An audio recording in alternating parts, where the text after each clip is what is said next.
أعوذ بالله من الشيطان الرجيم. بسم الله الرحمن الرحيم.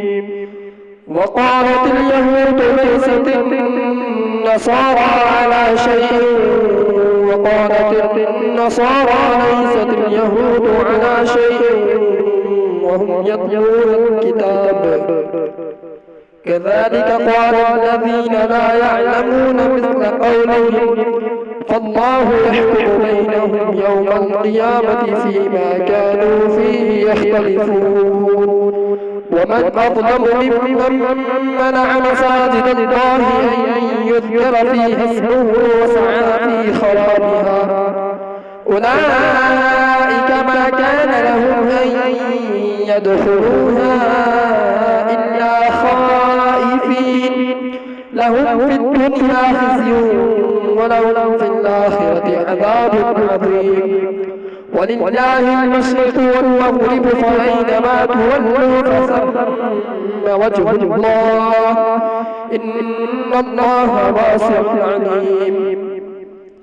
وقال اتخذ الله ولدا سبحانه بل له ما في السماوات والأرض كل له قانتون بديع السماوات والأرض وإذا قضى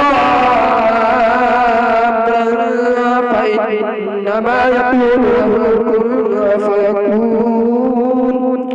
وقال الذين لا يعلمون لولا يكلمنا الله أو تأتينا آية كذلك قال الذين من قبلهم مثل قولهم تشابهت قلوبهم قد بينا الآيات لقوم يؤمنون إنا أرسلناك بالحق بشيرا ونذيرا ولا تسأل عن أصحاب الجحيم.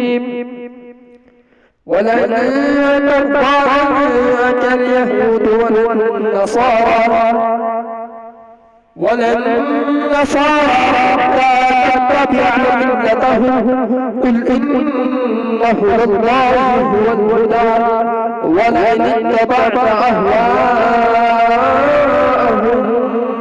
بعد الذي جاءك من العلم ولئن اتبعت أهواءهم بعد الذي جاءك من العلم ما لك من الله من ولي ولا نصير.